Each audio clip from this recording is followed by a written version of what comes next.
Dalam faktor temperature, selain daripada awak kena tahu explain, you must know and understand the Maxwell-Boltzmann distribution curve. Okay, sorry. You can ada juga calculation. Okay, calculation. The formula that we use is Arrhenius equation. We call it as Arrhenius equation.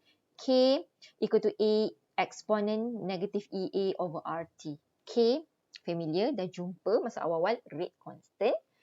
A adalah collision frequency factor. Okay. This one dia akan bagi dalam soalan. Okay. Jika awak perlu kira. This one is exponent. This one EA dah tahu. R adalah gas constant with a value of 8.314 joule per mole per Kelvin. And T is absolute temperature. Kita recall balik semester 1. Kalau dia kata absolute temperature, that means the unit for that temperature must be in Kelvin.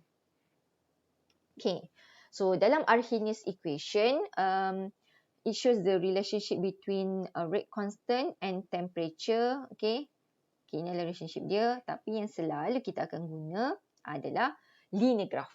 Okay, so that means you susun balik Arrhenius equation so that you boleh dapat linear graph y equal to mx plus c. Okay, macam saya susun balik, saya tukarkan the Arrhenius equation. If the question asks you the Arrhenius equation, that means this one yang K ni. Okay, kita ubah, kita jadikan dia ln.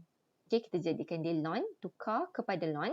So that kita dapat ini, dah dapat tukar kepada ln, then you rearrange. Okay, you dapatkan y equal to mx plus c. Your y is ln K. X kita adalah 1 over T. Okay, you punya intercept akan jadi ln A.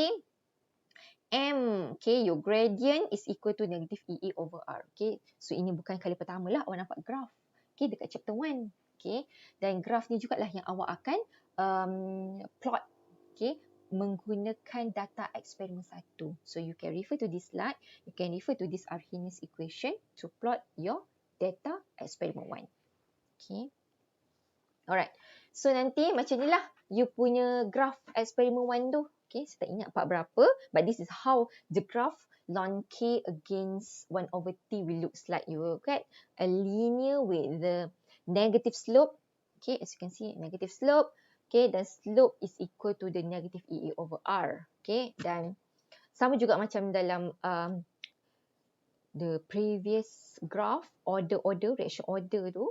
Okay, bila you nak buat sama ada you just cakap sketch sahaja, nampak jelas lah y-axis dia ln K, intercept dia yang apa intercept, gradient yang mana. Okay, 1 over T, that's mean unit mestilah K negative 1. Unit kena ada, okay, untuk 1 over T.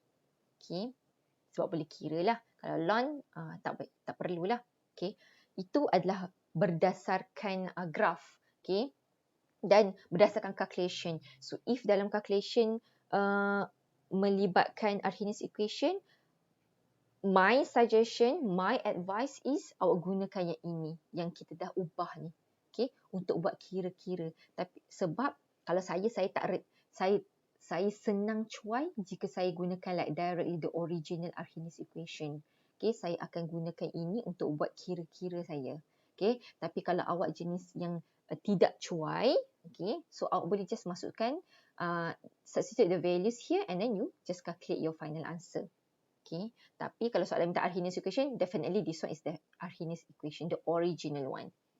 Okay, that one calculation biasa and also the graph. But okay, this one kalau ada question tu give you 2 different temperature. Okay, dia bagi 2 different temperature ataupun dia bagi 2 values of rate constant. So formula tadi, okay, yang kita dah ubah tadi, kita boleh ubah lagi, dapatlah this new formula which is ln K1 over K2 sama dengan EAR 1 over T2 minus 1 over T1.